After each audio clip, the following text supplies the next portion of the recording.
Happening, folks. Kindly forgive the cans. My Bluetooth headphones have died. Don't feel bad for them. They're like 15 years old. I think they were made out of plywood.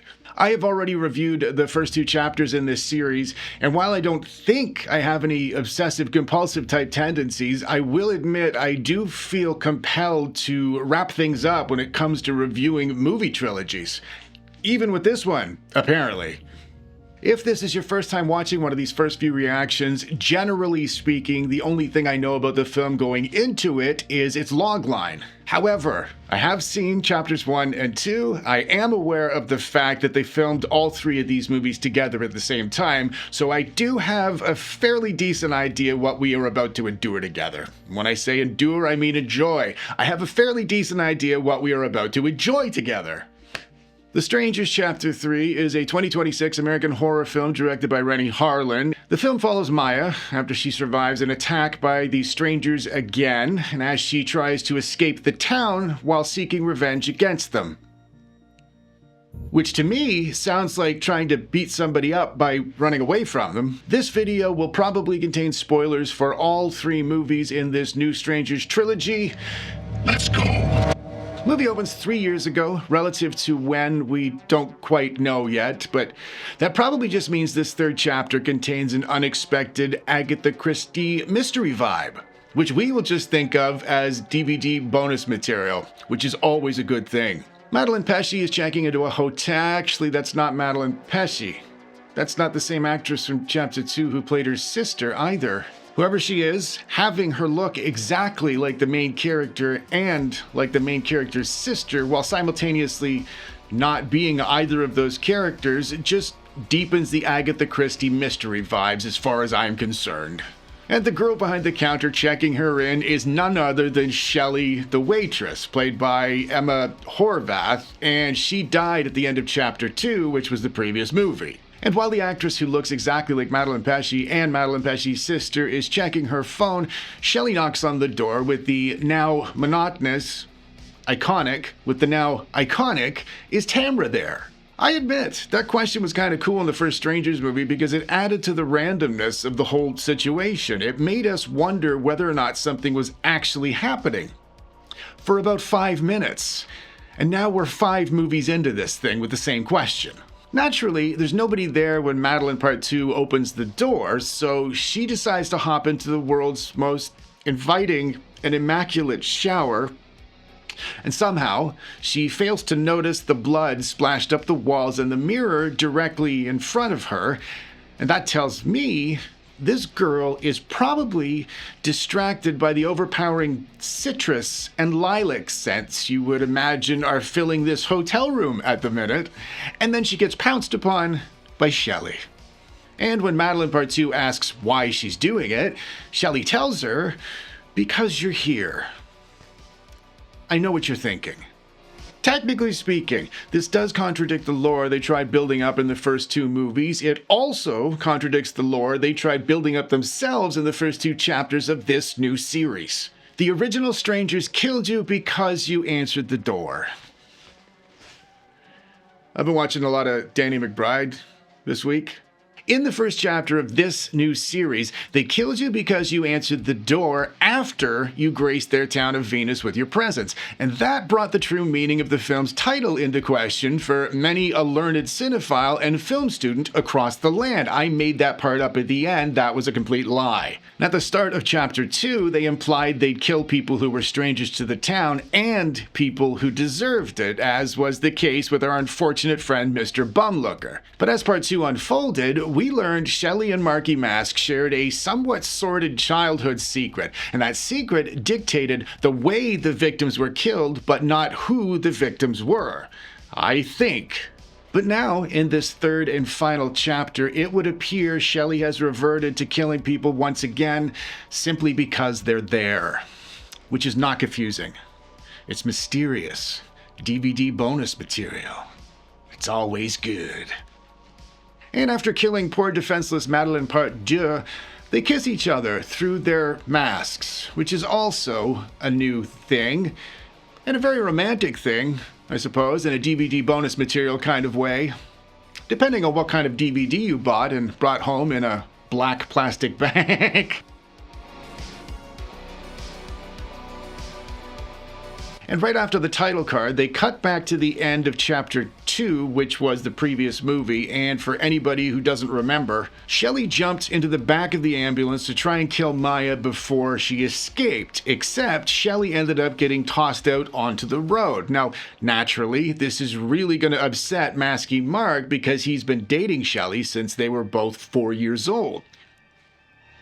He's so distraught, in fact, he has taken to hacking his soulmate to pieces. Or maybe he's just pretending because there is no blood on his axe. And after exercising the healthy coping mechanisms his therapist has obviously empowered him with, Maya is left wandering through the forest, not the woods, with a limp and multiple deep facial lacerations.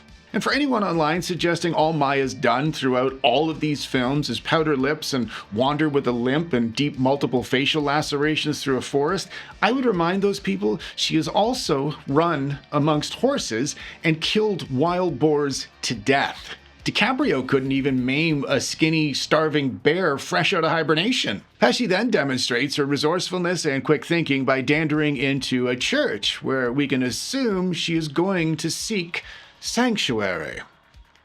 And that reminds us not to make assumptions in life or movies, because she's actually decided to play the piano instead, because nothing symbolizes a person's deep personal connection with God in film or throws a rabid serial killer off a warm trail better than a single out-of-tune B-flat note.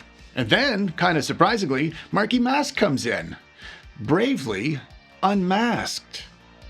Symbolism, and he pours them both a shot of bourbon from the standard ceremonial bottle of bourbon all churches keep handy on top of their pianos, of course, and after sensing her weird apprehension, he tells her to sit down and relax. And then she shares a drink with the man who killed her gay boyfriend and everyone else in a 3-mile radius over the last 48 hours, and then he tells her to leave, and she does that too. Now, you could argue that whole scene was entirely unnecessary in a narrative sense, but as somebody who really understands movies at a deeper level, I would counter that with, look over there. The incomparable Richard Brake, whom I respect immensely as an accomplished, versatile character actor, finally makes his first substantial appearance in this series of movies. Sheriff Brake is trying to track Miss Pesci down, and eventually he does. And as much as I'm finding her acting in this scene distracting, I would like to highlight the fact nobody in this industry, nobody, has a creepier grin than Richard Brake. That grin by itself saved Rob Zombie's 31 from total annihilation as a horror film. No, it didn't. Why did I even say that? Because I like him? Now, Maya asks the sheriff to take her wherever her sister is because her sister is on her way from Portland to collect her, and that has me admittedly confused as to whether that was a different actress playing her sister in that opening hotel scene. And when she asks for the first aid kit from the trunk, the sheriff leaves the car running and she drives off for car chase sequence number 612 from this trilogy. Followed immediately by car crash into immovable object sequence number 701. Now, those numbers aren't going to line up on the logic meter, but we're going to go easy on this movie because it's art. Then about 3 seconds later, Marky Mask, who's remasked, tosses her into the back of his truck next to Shelley, who isn't hacked to pieces anymore. In fact, she doesn't even have any blood on her, which might suggest Masky Mark was cosplaying himself earlier, and maybe he was swinging the axe towards her as a form of interpretive dance. And they shoot back a million years to a courtroom scene with Richard Brake digitally de-aged, and it actually looks fantastic. No sarcasm. Hats off to the VFX team. That's impressive. And by VFX team, I mean the monthly AI subscription, of course. We find out Marky Mask is Sheriff Brake's son, and that means he's been covering up his son's murdering for decades.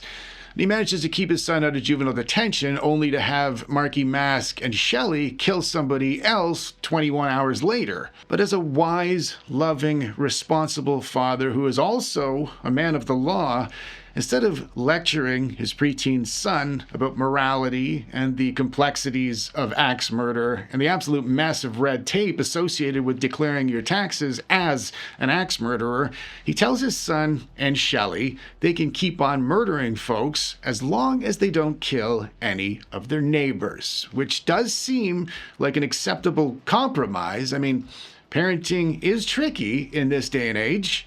Then they cut back to the present day again, where Marky Mask is disposing of Shelley's body in some sort of slaughter shed they must have set up for just such an occasion. And that is a great contingency plan after Petsche killed their 450-pound wild boar with a stick and some swear words in Chapter 2.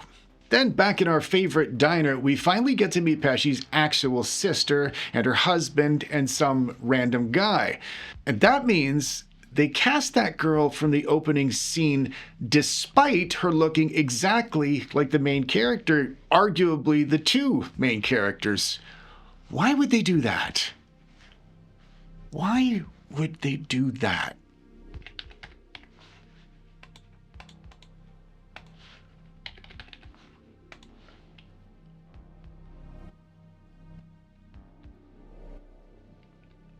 She produced this movie. Madelaine Petsche produced this movie.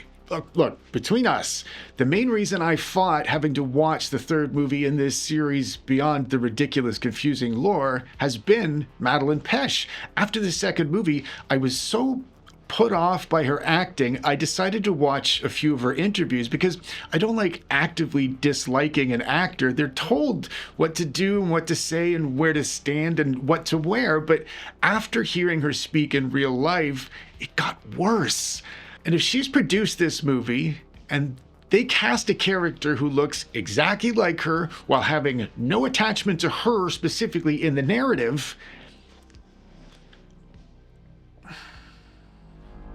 I'm a professional because YouTube pays me $60 every 4 or 5 months. So we're going to continue. Not surprisingly, they get stonewalled by everybody in the diner, but Annie, the waitress, rats out Sheriff Brake, whom she says knows everything that's going on. And then we jump to a dungeon location, I think. Being filmed in Slovakia, it might just be somebody's apartment. Tobias, that was a joke, and it was for you. Don't punch me. Miss Petsche wakes up to find out she is getting her own happy face tattoo, which I really hope doesn't mean she's getting jumped into the gang. Please don't let it mean she's getting jumped into the gang. My mental acrobatics are going to have to triple to compensate if she ends up in the gang. And then in the morgue, they have all the bodies of everyone who died at the end of the last chapter. And so Brake's partner says he is bringing in the state police because he's totally cool if his son and Shelley are killing all of the visitors to Venus, but not the locals. And so again, being a wise, loving, responsible father who also happens to be a man of the law, he drives one of the pathologist's tools right through his partner's forehead. And that reminds us how much Sheriff Brake must really love his son, Masky Mark, because normal people wouldn't be able to poke something through somebody's skull on a whim. And then Marky Mask tries putting the mask on Petsche and kissing her, which is typical behavior when somebody is grieving the death of their life partner from 2.5 hours ago. But Petsche says no. Good day to you, sir. And then the sheriff drags his partner's body across the parking lot in broad daylight, and he can't see Petsche's sister in the car 11 feet away, which means whoever this third guy is, he's obviously a professional who has advised them during stakeouts to always keep their eyes closed so the person they're staking out can't see them. Then they put the mask back on Petsche, and now I can see why she initially resisted it. From this angle, with the lighting coming in slightly less tungsten, and with the contrast up just a touch, The mask's hot pink makeup is really clashing with her hunter green hoodie and her vibrant, totally natural auburn hair. Good call resisting that obvious crime against fashion, girlfriend. Then we jump back 12 years, which is apparently long enough to transform the young killer couple into Dua Lipa and Ronald McDonald's troublesome nephew. And inside the store, a creepy, greasy 24-year-old man tries picking up Dua Lipa right in front of his own 33-year-old girlfriend, and she is none too happy about it. And the whole exchange makes Dua Lipa and Ronald McDonald's troublesome nephew decide he is ripe for killing because he was a dick to his girlfriend. Now, this technically retcons the lore from chapters 1 and 2 and from the opening scene of this actual movie, and that doesn't just thicken the mystery even more for us regarding their character motivations, it actually wraps the earlier mysteries up inside newer, more surprising and exciting mysteries. By the time they get to the couple's motel room, the 33-year-old girlfriend has already taught her fella the appropriate lesson. And so she becomes their third member. And they all walk away scot-free and smiling from the murder scene because everybody knows they didn't invent security cameras or forensic science or witnesses from the public until around 2021. Then back in the present day again, because this movie appears to be employing a non-linear narrative, which is just a treat, because it transforms an otherwise straightforward storyline into a more engaging puzzle-like experience for us in the audience. Only the absolute best writers can pull this sort of thing off. There's Quentin Tarantino with Pulp Fiction, and Zach Cregger with Weapons, and Alan Cohen and Alan Friedman for Strangers Chapter 3. I got it. I got through it. As I was saying, back in the present day, they repeat the hotel scene we've just watched 3 times, only this time, Pesci asks if Tamra's there because she is a part of the gang now. Do this, I can do this, I can do this, I can do this, I can do this, here we go, I got it, I fucking got it. Marky Mask kicks the door in and credit where credit is due. That girl hit the wall at a decent velocity. Not bad. Marky Mask tells Pesci to kill one of them, but she puts her foot down again. And while Marky Mask is killing him instead, Pesci puts a machete right through the other girl's spine, which somehow causes blood to come out of her face. And while I am not suggesting this is a physical impossibility, I am merely pointing out as an elevated Hollywood horror film, it's likely they will claim this logical error is actually a statement about the war in Iran. And then, completely unexpectedly, the dynamic duo kills the girl together. And when he says, "Felt good, didn't it?" she doesn't even respond, but she doesn't need to respond because they have thrown Crazy on You by Heart over top of the whole scene. And that means we don't have to think about this scene, we just have to dance. Meanwhile, Pesci's sister is trailing Sheriff Brake, but Sheriff Brake knows they're behind him. Not because they're only 15 feet back and there are no other cars on the dark road, but because somebody in that car clearly forgot the rules and opened their eyes. So he ducks behind some leafless trees in his massive SUV painted as a cop car, and he gives them the slip. Obviously, he did have his eyes closed because he's literally right beside them. Whoever this guy is, because they still haven't told us, he goes to investigate some random trailer in a field, then he locks them inside the random trailer while he goes off to investigate the barn of carnage by himself. But right as he is discovering the carnage in the barn, Sheriff Brake shoots him dead. And that means he drove them around. The husband told him what to do from the back seat every 30 seconds, which negates the notion he was some sort of hired professional, and he died during his first and only confrontation with the antagonist. Normally, as you know, this is where I come up with a fake explanation in hopes of keeping you all smiling, but in this particular instance, I am actually impressed with the idea this character in a modern film served literally no purpose. He didn't do anything. I don't know who he is. and now he's gone. Meanwhile, back in the mobile home, they voluntarily locked themselves in whilst completely neglecting to block out the floodlights, backlighting the trailer. They're not even trying here. The husband is assuring Petsche's sister there is nothing to worry about. Maybe he could just remind her they locked themselves in the trailer 60 seconds ago. Have they forgot that f***ing minor detail? Surely that information, combined with his reassuring 5'4", 128-pound frame, would go a long way towards restoring her confidence. And after tying Maya's feet together, Marky Mask starts doing his thing to the trailer, which is why they voluntarily locked themselves inside of it and acted scared for no reason afterwards. What the f*** is wrong with this movie, for f***'s sakes, I swear to God. I'm sorry.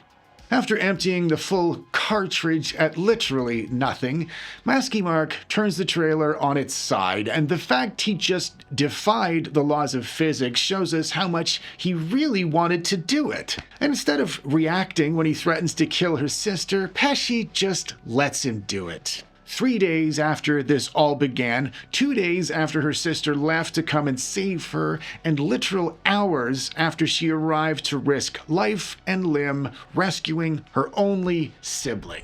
And then they stare at each other. And as somebody who's been watching these sorts of movies his whole life and does consider them a legitimate art form, if anybody could possibly explain what the any of this is supposed to mean, I would be eternally grateful to you. I'm sorry. Again. So he puts her sister in the truck next to Maya and tells her to drive off because that's not confusing at all. Now, bearing in mind, Maya has never driven a vehicle in this trilogy without crashing it into a tree. But maybe things will be different this time. After all, we are approaching the climax of the story and of the trilogy and of Maya's harrowing character arc. So perhaps she's going to surprise all of it. Nope, she's going back. And she kills Sheriff Richard Brake, who just happens to be hanging out back in the old dungeon of Reno.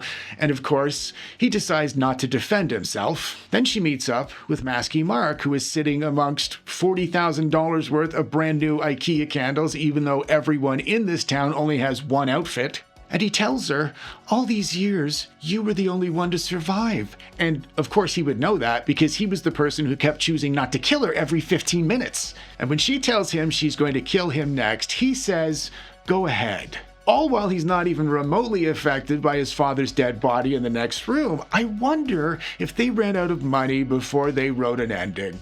And then, while he's sniffing her hair, Nights in White Satin starts playing.